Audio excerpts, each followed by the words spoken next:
بسم اللہ الرحمن الرحیم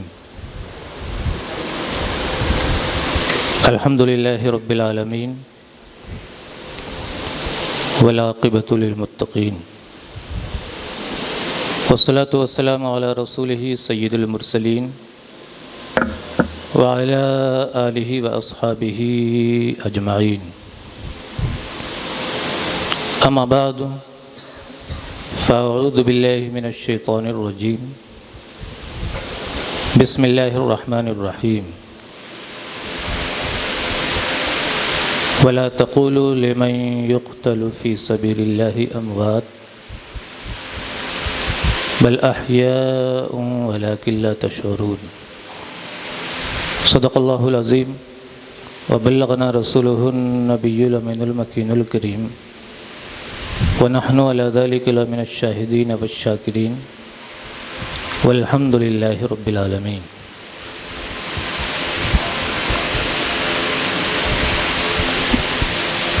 منبر نور پر تشریف فرما معزز اساتذہ کرام اور عزیز طلبہ، السلام علیکم ورحمۃ اللہ وبرکاتہ۔ آئیے کچھ سننے اور سنانے سے پہلے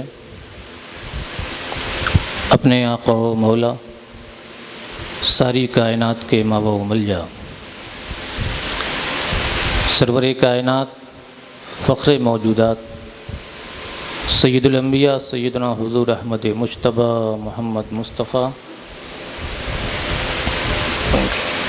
صلی اللہ تعالیٰ علیہ وآلہ وسلم کی بارگاہ بے کس پناہ میں جھوم جھوم کر درود و سلام کا نذرانہ پیش کریں۔ پڑھیں اللہم صلی علی سیدنا و مولانا محمد معدن الجود والکرم وآلہ وبارک وسلم صلاۃ و سلاما علیک یا رسول اللہ یا حبیب اللہ صلی اللہ تعالیٰ علیہ وسلم۔ جب عشق سکھاتا ہے آداب خود آگاہی، جب عشق سکھاتا ہے آداب خود آگاہی، کھلتے ہیں غلاموں پہ اسرار شہنشاہی۔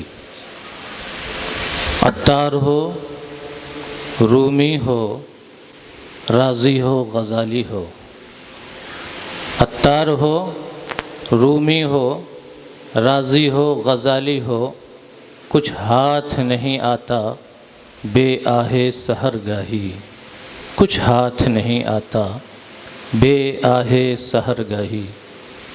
اے طائر لاہوتی اس رزق سے موت اچھی، اے طائر لاہوتی اس رزق سے موت اچھی، جس رزق سے آتی ہو پرواز میں کوتاہی، جس رزق سے آتی ہو پرواز میں کوتاہی۔ اور داراؤ سکندر سے وہ مرد فقیر اولا، داراؤ سکندر سے وہ مرد فقیر اولا، ہو جس کی فقیری میں بوئے اسد اللہ، ہو جس کی فقیری میں بوئے اسد اللہ۔ آئین جواں مردی حق گوئی و بے باکی، آئین جواں مردی حق گوئی و بے باکی، اللہ کے شیروں کو آتی نہیں روباہی، اللہ کے شیروں کو آتی نہیں روباہی۔ حضرات، شہادت امام علی مقام امام حسین رضی اللہ تعالی عنہ کے ذکر کی محفل میں ہم اور آپ حاضر ہیں۔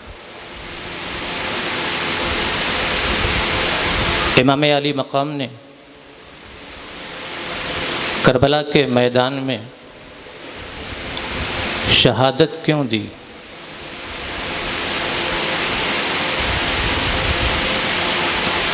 واقعہ کربلا کیا پیغام دیتا ہے؟ کربلا کی تاریخ اور امام علی مقام امام حسین اور ان کے رفقا کی شہادت نے دنیا کو اور انسانیت کو کیا دیا؟ امام علی مقام امام حسین کی شہادت کا فلسفہ کیا ہے؟ اسے سمجھنے کی ضرورت ہے، اس پیغام کو سمجھنے کی ضرورت ہے۔ دنیا کہتی ہے کہ کربلا کے میدان میں ایک جنگ ہوئی تھی۔ سچ تو یہ ہے کہ یہ کوئی واقعی جنگ نہیں تھی، کیونکہ ایک طرف ہزاروں کا لشکر جرار تھا تو دوسری طرف 72 یا 80 82 نفوس قدسیہ موجود تھے۔ اسے جنگ نہیں کہا جا سکتا، ہاں اسے فکری جنگ ضرور کہہ سکتے ہیں۔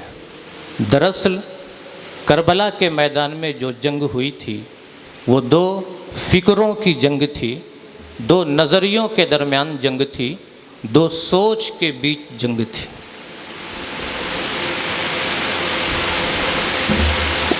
یہ جو جنگ ہوئی تھی یہ دراصل نظریہ حسینیت اور نظریہ یزیدیت کے درمیان جنگ تھی۔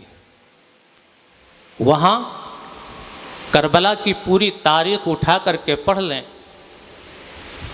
پوری تاریخ میں انہی 2 نظریوں کے درمیان کشمکش نظر آتی ہے۔ ایک طرف یزیدیت ہے اور دوسری طرف حسینیت ہے۔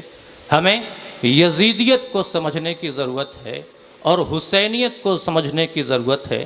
اگر ہم نے یزیدیت اور حسینیت کو سمجھ لیا تو ہمارے آنکھوں کے سامنے کربلا کا پیغام ہوگا اور ہم اس پر عمل کرنے کی کوشش کریں گے۔ حسینیت کیا ہے؟ حسین کا کردار کیا ہے؟ اسے سمجھنا ہے تو مصطفیٰ جان رحمت صلی اللہ تعالیٰ علیہ وآلہ وسلم کی احادیث پڑھیں، حضور کے ارشادات کا مطالعہ کریں، حسین کا کردار آپ کے سامنے آ جائے گا۔ یزیدیت کیا چیز ہے؟ تاریخ اٹھا کر کے دیکھیں، حقائق اٹھا کر کے دیکھیں، احادیث اٹھا کر کے دیکھیں، سمجھ میں آ جائے گا کہ یزیدیت کیا چیز ہے۔ حسینیت کو سمجھنے کی کوشش کریں، رسول اللہ صلی اللہ تعالیٰ علیہ وسلم کے ارشادات کی روشنی میں سمجھیں کہ حسینیت کیا ہے، حسین کون تھے، حسین کا کردار کیا تھا، ان کا عمل کیا تھا۔ رسول گرامی وقار صلی اللہ تعالیٰ علیہ وآلہ وسلم کی زبان سے سنیں، حضور فرماتے ہیں حسین منی و انا من حسین، حسین منی و انا من حسین، احب اللہ من احب حسین، الحسین سبت من الاسباط۔ رسول گرامی وقار صلی اللہ تعالیٰ علیہ وسلم نے دنیا کو حسینیت سمجھاتے ہوئے فرمایا تھا، اے لوگو سنو، حسین مجھ سے ہیں اور میں حسین سے ہوں۔ پوچھا جائے حسین مجھ سے ہیں کیا مطلب ہے اس کا کہ حسین مجھ سے ہیں، تو رسول گرامی وقار صلی اللہ تعالیٰ علیہ وسلم فرماتے ہیں، شارحین حدیث بتاتے ہیں کہ حضور کے اس ارشاد کا مطلب یہ ہے حسین مجھ سے ہیں، اس کا مطلب یہ ہے کہ اے لوگو اگر تمہیں میرے بعد، میری ظاہری زندگی کے بعد اگر تمہیں میری عظمت دیکھنی ہے، اگر تمہیں میرا کردار دیکھنا ہے، اگر تمہیں میری شان و شوکت دیکھنی ہے تو حسین کو دیکھ لینا۔ حسین کی ساری عظمتوں میں، حسین کی ساری عظمت و شوکت میں، حسین کے کردار میں تمہیں میرا سایہ نظر آئے گا۔ حسین کی عظمتوں میں میری عظمتوں کا سایہ نظر آئے گا، حسین کی شان و شوکت میں میری شان و شوکت کا سایہ نظر آئے گا، اور حسین کے عمل و کردار میں تمہیں میرا عمل و کردار نظر آئے گا۔ حسین مجھ سے ہے، فرمایا میں حسین سے ہوں۔ کیا مطلب ہوا؟ شارحین حدیث کہتے ہیں حضور کے اس ارشاد کا مطلب حضور نے فرمایا تھا کہ حسین مجھ سے ہیں، اس کا مطلب حسین مجھ سے ہیں اور میں حسین سے ہوں، میں حسین سے ہوں کہ اس کا مطلب یہ ہے کہ میرا مشن حسین سے ہے، میرا مشن حسین سے ہے۔ میں جو پیغام لے کر کے بارگاہ رب العزت سے لایا ہوں، اور جس پیغام کو لے کر کے 1,24,000 کم و بیش انبیاء کرام اس سرزمین پر تشریف لائے اور اللہ کے بندوں تک پیغام الہی پہنچایا ہے، مشن الہی پہنچایا ہے، یاد رکھنا میرے بعد حسین کے ذریعہ ساری دنیا میں وہ مشن عام ہوگا، اور اس طرح عام ہوگا کہ دنیا کے کونے کونے تک پہنچ جائے گا، اور ایک وقت وہ آئے گا کہ ساری دنیا پکارے گی، اسلام کو، انسان کو بیدار تو ہو لینے دو، ہر قوم پکارے گی ہمارے ہیں حسین۔ انسان کو بیدار تو ہو لینے دو، ہر قوم پکارے گی ہمارے ہیں حسین۔ حسین رسول اللہ صلی اللہ تعالیٰ علیہ وسلم کا مشن لے کر کے آگے بڑھے ہیں۔ حسین کیا ہے؟ حسین کا کردار کیا ہے؟ رسول اللہ صلی اللہ تعالیٰ علیہ وسلم کی ہی حدیث سے سنتے ہیں۔ ایک حدیث پاک میں رسول گرامی وقار صلی اللہ تعالیٰ علیہ وسلم نے ارشاد فرمایا تھا، ان الحسن والحسین ہما ریحانتای من الدنیا۔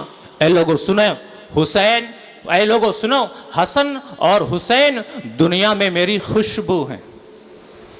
اے لوگوں، حسن اور حسین دنیا میں میرے پھول ہیں۔ شارحین حدیث لکھتے ہیں کہ یہاں پھول سے یا تو یہ مراد ہے کہ حسین اور حسن جنت کے دو پھول ہیں، جنت کے دو پھول ہیں، کیونکہ حسن اور حسین کے جسم سے، حسن اور حسین کے کردار سے جنتی پھول کی خوشبو آیا کرتی تھی۔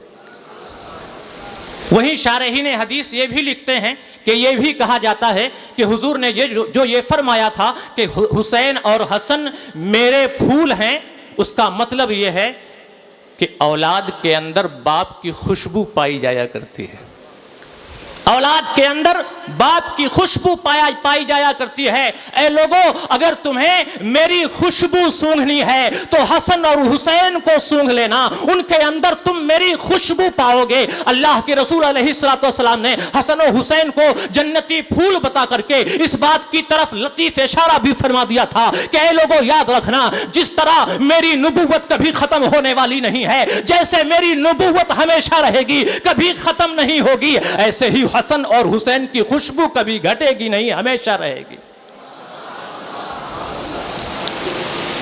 یہ ہے حسین کا کردار۔ ایک اور ارشاد میں حضور نے فرمایا تھا، الحسن والحسین سیدہ شباب اہل الجنہ۔ اے لوگوں یاد رکھو، حسن اور حسین جنتی جوانوں کے سردار ہیں۔ اگر جنت کی تمنا رکھتے ہو تو آؤ حسین کی اقتدا کرو، حسین کے مشن کے ساتھ چلو، حسین کے پیچھے پیچھے چلو، جنت مل جائے گی۔ محبت حسین محبت رسول ہے، اور محبت رسول محبت خدا ہے۔ اللہ کے رسول صلی اللہ تعالیٰ علیہ وسلم نے ایک حدیث پاک میں ارشاد فرمایا تھا، جو میں نے پڑھ کر کے سنایا بھی ہے، کہ احب اللہ من احب حسینا، جو حسین سے محبت کرے اللہ اس سے محبت کیا کرتا ہے۔ حسین کا وہ کردار ہے کہ اللہ اس سے بھی محبت کرتا ہے جو حسین سے محبت کیا کرتا ہے۔ یہ حسینی کردار ہے، یہ حسینیت ہے، یہ حسینی عمل و کردار ہے۔ اگر یزیدیت کو سمجھنا ہو تو آؤ اسے بھی سمجھ لیتے ہیں، یزیدیت کیا چیز ہے اور نظریہ یزید کیا چیز ہے۔ امام علی مقام امام حسین رضی اللہ تعالیٰ عنہ نے اپنی قربانی دے دی، اپنے اہل بیت کی قربانی دے دی، لیکن یزید کے ہاتھ پر بیعت نہیں کی۔ کیوں؟ کیونکہ حسین کا نظریہ یزیدی نظریے سے جنگ کر رہا تھا، یزیدی نظریہ باطل تھا، یزیدیت باطل تھی۔ یزیدیت کیا چیز ہے اسے سمجھنا ہے تو آؤ تاریخ کے حوالے سے سنتے ہیں۔ ابن خلدون اپنی تاریخ میں لکھتے ہیں کہ یزید کا فسق و فجور اس کے ہم عصروں میں عام ہو چکا تھا، پھیل چکا تھا۔ ابن کثیر البدایہ والنہایہ میں لکھتے ہیں، یزید کا کردار بیان کرتے ہوئے لکھتے ہیں،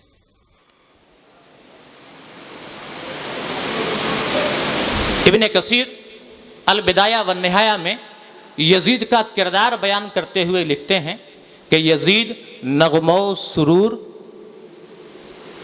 سیر و شکار اور شراب نوشی کے لیے مشہور تھا۔ نوعمر لڑکوں، گانے والی عورتوں اور کتوں کو اپنے گرد جمع رکھتا تھا۔ لڑاکا مینڈھوں، سانڈوں اور بندروں کے درمیان لڑائی کا مقابلہ کروایا کرتا تھا۔ ہر دن صبح کے وقت نشے میں مخمور رہتا تھا۔ نوعمر لڑکوں اور بندروں کو سونے کی ٹوپیاں پہنایا کرتا تھا اور اس کے ذریعے خوشی حاصل کیا کرتا تھا، اور جب اس کا کوئی بندر مر جاتا تھا تو اپنے بندر کی موت پہ سوگ منایا کرتا تھا۔ ابن کثیر البدایہ والنہایہ میں آگے لکھتے ہیں، یزیدیت کو بیان کرتے ہوئے لکھتے ہیں، یزید کا کردار بیان کرتے ہوئے لکھتے ہیں، کہتے ہیں کہ یزید کے اندر شہوتوں کی طرف میلان بھی بہت زیادہ تھا۔ بعض نمازوں کو چھوڑ دینے اور اکثر نمازوں کو ان کے اوقات پر نظر غفلت کر دینے کا عادی تھا۔ یہ یزید کا کردار ہے۔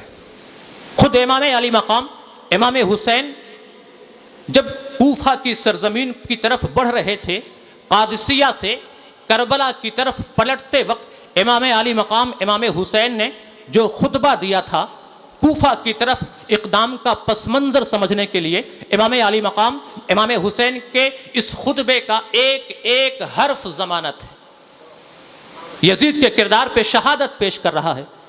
امام علی مقام نے خطاب فرماتے ہوئے لوگوں سے کہا تھا، اے لوگو سنو، اللہ کے رسول صلی اللہ تعالیٰ علیہ وسلم نے فرمایا ہے کہ جب تم میں سے کوئی کسی ایسے ظالم و جابر بادشاہ کو دیکھے جو اللہ کی حرام کردہ چیزوں کو حلال ٹھہراتا ہو، پیمانہ الہی کو توڑتا ہو، سنت نبوی کی مخالفت کرتا ہو اور اللہ کے بندوں کے ساتھ ظلم و ستم کا معاملہ کرتا ہو، ایسی صورتحال میں بھی اگر وہ بندہ اس ظالم و جابر بادشاہ کے ظلم و ستم اور اس کے مفاسد کے خلاف اپنے قول و عمل سے آواز نہ اٹھائے تو پھر اللہ کو یہ حق پہنچتا ہے کہ اللہ رب العزت اسے اس کے انجام تک پہنچا دے۔ تشریف رکھتے بیٹھے۔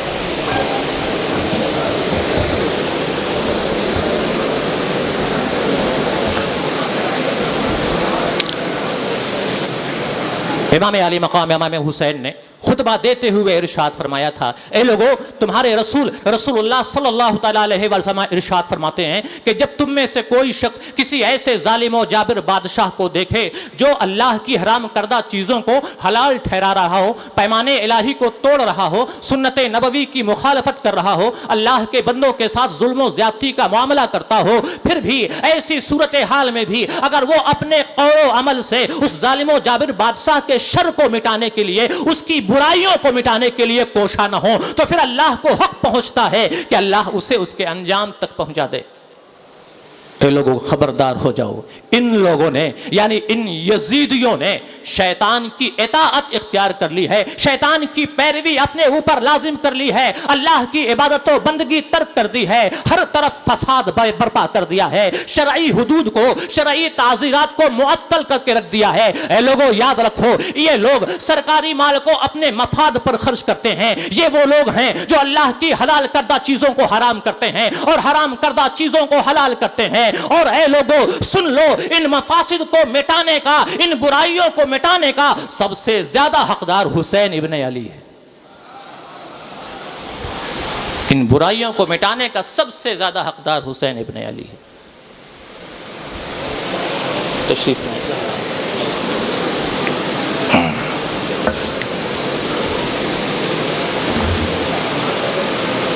ہم نے حسینیت کو سمجھا، ہم نے یزیدیت کو سمجھا۔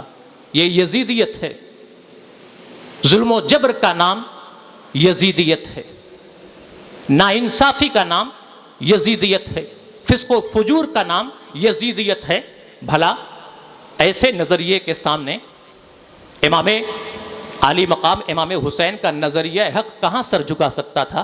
امام علی مقام باطل کے سامنے سر کیسے جھکا سکتے تھے؟ اسی لیے جب یزید نے سن 60 ہجری میں مدینے کے گورنر ولید کو یہ لکھ کر کے بھیجا کہ امام علی مقام امام حسین سے میری بیعت لو اور سختی کے ساتھ لو اور ان پر دباؤ ڈالو، زبردستی کرو، جبر کے ساتھ کام لو۔ امام علی مقام سے جب مدینے کے گورنر نے کہا تھا، امام علی مقام امام حسین نے فرمایا تھا کیا تم یہ سمجھتے ہو کہ میرے جیسا انسان اس طرح چھپ کر کے یزید کی بیعت کر سکتا ہے؟ پہلے تم لوگوں کو جمع کرو، مجمع عام کو جمع کرو اور اس وقت مجھے بلانا، اس وقت ہم اپنے موقف کا اظہار کریں گے۔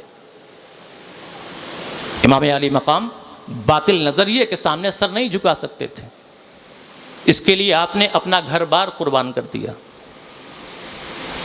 مدینہ چھوڑنا پڑا امام علی مقام کو، مکہ جاتے ہیں، اور جب کوفیوں کے بے شمار خطوط امام علی مقام تک پہنچتے ہیں کہ کوفہ تشریف لائیں، بعض روایتوں میں 12,000 تو کہیں 18,000 خطوط تک کی تعداد آتی ہے۔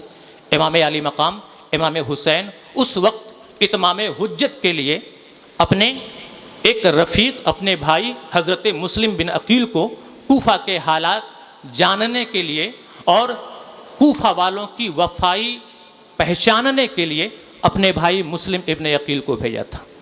مسلم بن عقیل جب کوفہ پہنچتے ہیں تو وہ بھی ایسا عظیم کردار پیش کرتے ہیں اور آنے والی امت کو، قیامت تک آنے والی امت مسلمہ کو عظیم پیغام دے کر کے جاتے ہیں۔ جب حضرت مسلم بن عقیل کو عبید اللہ ابن زیاد کے سامنے گرفتار کر کے پیش کیا جاتا ہے اور عبید اللہ ابن زیاد مسلم بن عقیل سے کہتا ہے کہ اے ابن عقیل، تم نے کوفہ آ کر کے لوگوں کے درمیان تفرقہ ڈال دیا۔ اس وقت مسلم بن عقیل بغیر ڈرے ہوئے کہتے ہیں ایسا ہرگز نہیں ہے جیسا تم کہہ رہے ہو، بلکہ سچائی یہ ہے کہ تمہارے باپ نے یہاں کے شریف لوگوں کو قتل کر ڈالا، ان پر ظلم و ستم کے پہاڑ توڑے، ان کے ساتھ قیصر و کسریٰ کا رویہ اختیار کیا، اس لیے ہم کوفہ کی سرزمین پر آئے تاکہ کوفہ والوں کے درمیان عدل و انصاف قائم کریں اور ان کے درمیان کتاب و سنت کی تعلیم عام کریں، اس لیے آئے ہیں، تمہاری طرح ظلم و ستم کرنے کے لیے نہیں آئے ہیں۔ بوکھلا جاتا ہے، غضبناک ہو جاتا ہے، غصے میں آ جاتا ہے، کہتا ہے خدا مجھے مارے اگر میں تمہیں ایسی موت نہ دوں کہ آج تک اسلام کی تاریخ میں کسی کو ایسی موت نہ دی گئی ہوگی۔ ابن عقیل مسکراتے ہیں اور کہتے ہیں کیوں نہیں، اسلام میں جو ظلم آج تک نہ ہوا ہو اس کے ایجاد کا سہرا تمہارے ہی سر ہونا چاہیے۔ اسلام میں جو ظلم و ستم آج تک نہ ہوا اس کا سہرا تمہارے ہی سر ہونا چاہیے۔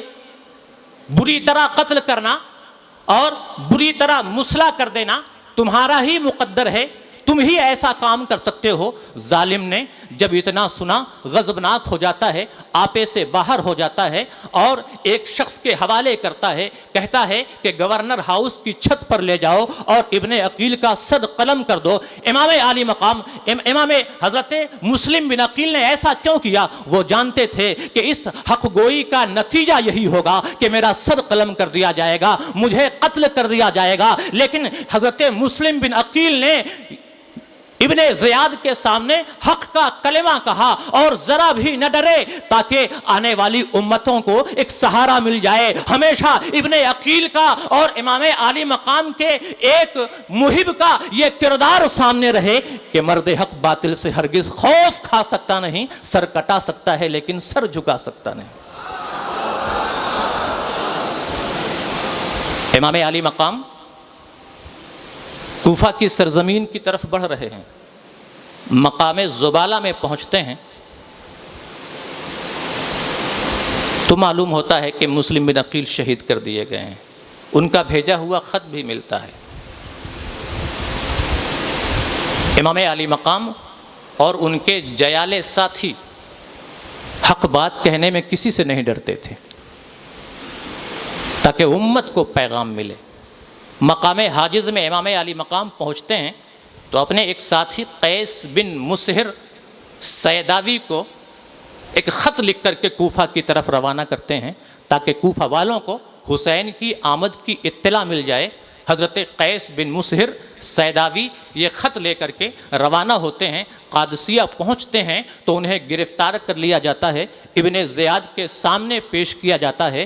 ابن زیاد کہتا ہے اگر تم اپنی جان بچانا چاہتے ہو تو گورنر ہاؤس کی چھت پر جاؤ، کھڑے ہو جاؤ اور کھڑے ہو کر کے لوگوں کے سامنے حسین ابن علی کے خلاف تقریر کرو۔ قیس بن مسہر کہتے ہیں اچھا ایسی بات ہے۔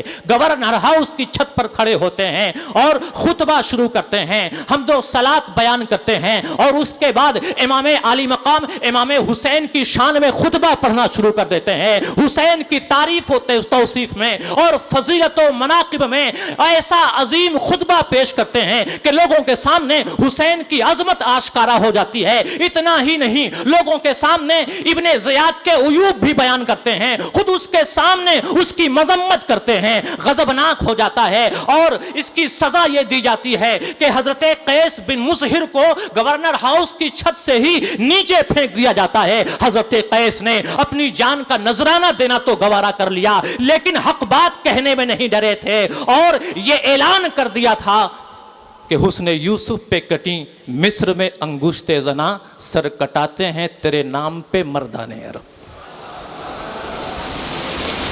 امام علی مقام آگے بڑھتے ہیں، ایک سازش کے تحت امام علی مقام کو میدان کربلا تک پہنچا دیا جاتا ہے۔ ایک اور پیغام دینا چاہتا ہوں کہ ہمیشہ حق پرستوں کا ساتھ دینا چاہیے۔ جب ظلم و ستم کے پہاڑ توڑے جا رہے ہوں ایسے موقع پہ بزدل ہمیشہ بھاگ جایا کرتے ہیں لیکن بہادر اور جانثار ہمیشہ ساتھ کھڑے رہتے ہیں۔ امام علی مقام کو اللہ نے ایسے رفقا عطا فرمائے تھے جنہوں نے ایسے خوفناک حالات میں بھی امام علی مقام کا ساتھ نہیں چھوڑا تھا۔ 10 محرم الحرام کی رات کو، شب عاشورہ کو، امام علی مقام نے اپنے ساتھیوں کو جمع کیا تھا اور کہا تھا اے لوگو سنو، میں جانتا ہوں کہ یہ لوگ میرے خون کے پیاسے ہیں، میرے قتل کے در پہ ہیں، میں کھلے دل سے، دل کی گہرائی سے، بشاشت قلب سے تمہیں اجازت دیتا ہوں کہ تم میں سے جو جہاں جانا چاہتا ہے چلا جائے، میری طرف سے اس پہ کوئی الزام نہیں ہے۔ اتنا کہنا تھا کہ جانثار چیخ پڑتے ہیں، رونے لگتے ہیں۔ سب سے پہلے عباس علمدار کھڑے ہوتے ہیں، کیا کہہ رہے ہیں؟ ہم آپ کو چھوڑ کر کے چلے جائیں صرف اس لیے تاکہ آپ کے بعد زندہ رہیں؟ آپ نہیں جانتے کہ آپ کے بعد کی زندگی میں ہمارے لیے کوئی لطف اور لذت نہیں ہے۔ ایک دیوانہ کھڑا ہوا تھا جسے تاریخ مسلم بن اوسجہ اسدی کہتی ہے۔ مسلم بن اوسجہ اسدی کھڑے ہوتے ہیں اور شدت جذبات سے کانپتے ہوئے کہتے ہیں امام خدائے واحد کی قسم، میں اپنے نیزے سے دشمنوں کے ساتھ اس وقت تک جنگ کرتا رہوں گا جب تک کہ میرا نیزہ ان کے سینے میں ٹوٹ نہ جائے، اور جب میرا نیزہ ان کے سینوں میں ٹوٹ جائے گا تو میں اپنی تلوار سے دشمنوں سے لڑتا رہوں گا، اس وقت تک لڑتا رہوں گا یہاں تک کہ میری تلوار بھی ٹوٹ جائے اور صرف اس کا قبضہ میرے ہاتھ میں رہے، اور اگر میرے سارے ہتھیار ختم ہو جائیں گے تو میں دشمنوں پر پتھر پھینک پھینک کر کے حملہ کروں گا، تب تک لڑتا رہوں گا جب تک کہ آپ پر اپنی جان نیوچھاور نہ کر دوں اور درجہ شہادت پہ فائز نہ ہو جاؤں۔ عبداللہ حنفی نے کھڑے ہو کر کے کہا تھا امام میری تو تمنا یہ ہے کہ میدان کارزار میں بار بار قتل کیا جاؤں اور بار بار زندہ کیا جاؤں، بار بار قتل کیا جاؤں، بار بار زندہ کیا جاؤں، یہاں تک کہ مجھے جلا کر کے میری راکھ ہوا میں اڑا دی جائے، اور اسی طرح 70 مرتبہ میرے ساتھ ایسا کیا جائے، پھر بھی امام آپ کا ساتھ کبھی بھی نہ چھوڑوں گا۔ میرے امام قتل تو ایک بار ہونا ہے لیکن اس کے بعد جو عزت ہے وہ دائمی ہے، ہمیشہ رہنے والی ہے، کبھی نہ ختم ہونے والی ہے۔ ایک چیز اور کربلا کی تاریخ ہمیں سکھاتی ہے، اللہ والوں سے کبھی دشمنی نہیں کرنی چاہیے، اللہ والوں کی شان میں کبھی گستاخی نہیں کرنی چاہیے۔ اگر انسان گناہ کرتا ہے اللہ بڑا رحیم و کریم ہے، معاف فرما دیتا ہے، لیکن اللہ والوں کے ساتھ جب گستاخی کی جائے، ان کی شان میں گستاخی کی جائے تو عذاب الہی فوراً نازل ہو جایا کرتا ہے۔ امام علی مقام امام حسین نے کربلا کے میدان میں اپنے خیموں کے ارد گرد حفاظت کی غرض سے آگ جلا دی تھی، حفاظت کی غرض سے آگ جلائی تھی۔ مالک بن عروہ نامی ایک گستاخ، اس نے جب خیمے کے ارد گرد آگ جلتی ہوئی دیکھی تو امام علی مقام کو پکارا اور مسکراتے ہوئے کہا تھا، مذاق اڑاتے ہوئے کہا تھا، حسین تم نے وہاں کی آگ سے پہلے ہی یہاں آگ جلا لی ہے۔ اس کے یہ جملے امام علی مقام امام حسین کے قلب نازک پر تیر و نشتر کی طرح لگے تھے۔ حضرت مسلم بن اوسجہ نے امام علی مقام سے اجازت چاہی کہ امام مجھے اجازت دیں کہ اس گستاخ کے منہ پر کھینچ کر ایک تیر ماروں۔ امام علی مقام نے انہیں روک دیا اور اللہ کی بارگاہ میں ہاتھ اٹھا کر کے دعا فرمائی تھی، اللہم خذہ فی النار، اے اللہ اسے آگ کا مزہ چکھا دے۔ اتنا کہنا تھا کہ وہ مالک بن عروہ اپنے گھوڑے سے گرتا ہے اور اس طرح گرتا ہے کہ اس کا ایک پیر گھوڑے کے رکاب میں پھنس جاتا ہے اور وہ گھوڑے کے رکاب میں پھنسا پھنسا پورے میدان میں کھنچتا رہتا ہے، یہاں تک کہ دنیا نے دیکھا، سارے جہان نے دیکھا کہ جس ظالم نے امام علی مقام کو جہنم امام علی مقام کو جہنم کی آگ کا مزدہ سنایا تھا، امام کو جہنم کی بشارت دے رہا تھا، دنیا نے دیکھا کہ وہی گھسٹتا ہوا اس خندق کی آگ میں جل گیا اور جل کر کے راکھ ہو گیا ہے، کوئلہ ہو جاتا ہے۔ نہ تو یزید کی فوج اسے بچا پاتی ہے اور نہ عمرو ابن سعد کی سپہ سالاری اس کی مدد کر پاتی ہے، کوئی نہیں بچا پاتا۔ وقت زیادہ ہو رہا ہے، آخری بات کہہ کر کے میں سوچتا ہوں کہ اپنی گفتگو مکمل کروں۔ کربلا کا میدان، کربلا کا واقعہ ہمیں ایک اور پیغام دیتا ہے، بہت عظیم پیغام دیتا ہے، اور وہ پیغام یہ ہے کہ حالات کیسے بھی ہوں، خوف و دہشت کا عالم بھلے ہی کیوں نہ ہو، درد اور تکلیف سے آدمی ٹوٹ کیوں نہ رہا ہو، جان ہی کیوں نہ نکل رہی ہو، بندے کو رب کی عبادت و بندگی نہیں چھوڑنی چاہیے، فریضہ الہی کو نہیں چھوڑنا چاہیے، نماز کو ترک نہیں کرنا چاہیے۔ کربلا کے میدان میں امام علی مقام امام حسین رضی اللہ تعالیٰ عنہ 72 زخم کھا کر جب اپنے گھوڑے سے زمین کی طرف آئے تھے، دشمنوں میں یزیدیوں میں خوشی کی لہر دوڑ جاتی ہے۔ خولی بن یزید امام علی مقام امام حسین کا سر قلم کرنے کے لیے آگے بڑھتا ہے، لیکن امام علی مقام امام حسین کی آنکھوں سے آنکھیں چار ہوتی ہی اس کا دل دہل جاتا ہے، ڈر کر کے پیچھے ہو جاتا ہے۔ اس کا بھائی حشیل بن یزید بھی آگے بڑھتا ہے، چاہتا ہے کہ امام علی مقام امام حسین کا سر تن سے جدا کر دے، لیکن آنکھ سے آنکھ ملتے ہی وہ بھی کانپ جاتا ہے، پیچھے ہٹ جاتا ہے۔ شمر دل جوشن، شمر لعین بڑی ہمت کر کے آگے بڑھتا ہے، امام علی مقام کے قریب پہنچتا ہے، سوچتا ہے امام علی مقام سجدے کے عالم میں ہیں، زمین پر ہیں،